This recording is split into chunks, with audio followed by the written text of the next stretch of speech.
Hello hi ನಮಸ್ತೆ, ಎಲ್ಲ ಹೇಗಿದ್ದೀರಾ? ನಾನು ನಿಮ್ಮ ರಕ್ಷಿತಾ ಅಶ್ವಿನ್. ಇವತ್ತು ನಾವು ಹೋಗ್ತಿರೋದು ನಮ್ಮ ತರವಾಡು ಮನೆ. ನಮ್ಮ ತರವಾಡು ಮನೆ ಇರುವುದು ಶಿಶಿಲ ಅಂದರೆ ಒಟ್ಲದಲ್ಲಿ. ಅಲ್ಲಿ ಹಲವಾರು ದೈವಗಳಿದ್ದು ಪ್ರತಿ ವರ್ಷ ತುಂಬ ಭಕ್ತಿ ಮತ್ತು ಸಂಭ್ರಮದಿಂದ ನೇಮೋತ್ಸವ ನಡೆಯುತ್ತದೆ. ನಮ್ಮ ಕುಟುಂಬಕ್ಕೆ ಮತ್ತು ಊರಿಗೆ ಇದು ತುಂಬ ವಿಶೇಷವಾದ ಸಮಯ ಕೂಡ ಹೌದು. ಈ ಸಲ ನನ್ನ ಮದುವೆ ಇದ್ದ ಕಾರಣ ಒಂದು ದಿನ ಮುಂಚೆ ಹೋಗಿದ್ದೆ. ಸಾಮಾನ್ಯವಾಗಿ ಅಮ್ಮ ಮೊದಲೇ ಹೋಗ್ತಿದ್ರು, ನಾನು ನಂತರ ಹೋಗ್ತಿದ್ದೆ.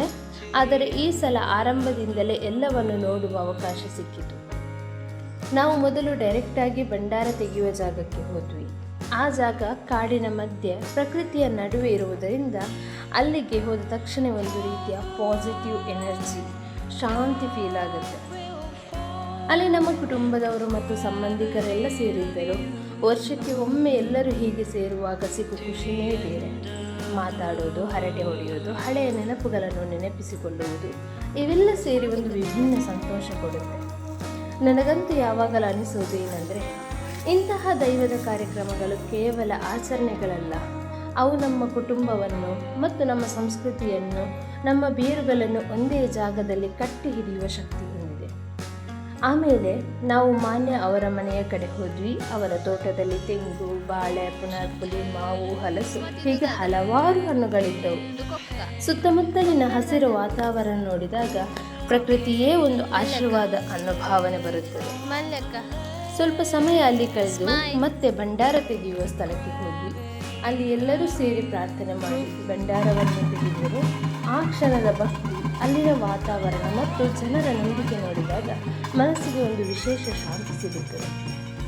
ಅಲ್ಲಿಂದ ಭಂಡಾರವನ್ನು ನಮ್ಮ ತರವಾಡು ಮನೆಗೆ ಕಾಲ್ನಡಿಗೆಯಲ್ಲಿ ತರಬೇಕು. ರಾತ್ರಿ ಸಮಯ, ಬೆಂಕಿಯ ಬೆಳಕು, ದೈವದ ಹೆಸರು, ಭಕ್ತಿ ನಡೆಯುವ ಆ ಪ್ರಯಾಣ ನಿಜವಾಗಿಯೂ ನೋಡುವುದಕ್ಕೆ, ಅನುಭವಿಸುವುದಕ್ಕೂ ಮತ್ತು ತುಂಬ ವಿಶೇಷ.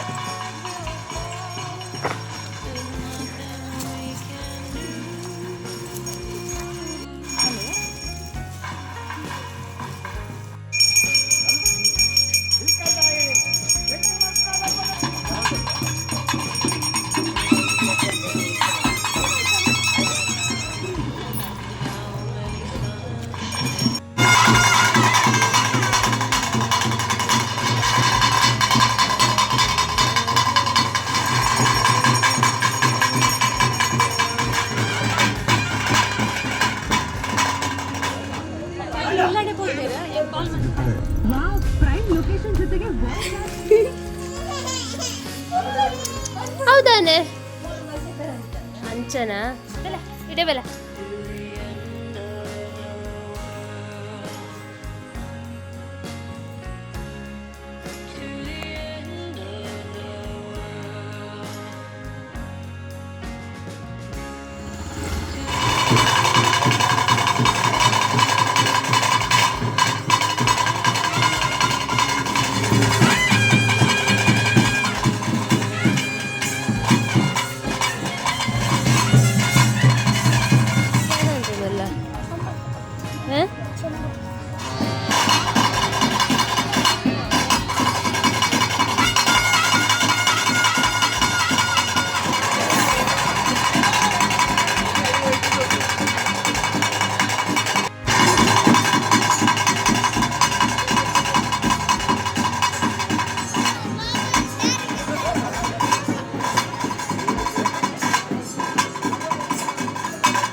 ತಂದೆ ನಿನ್ನ ಪದ್ಮಾಜಿ ಅವತಾರ, ಪದ್ಮಾಜಿ ರೂಪ, ಪದ್ಮಾಜಿ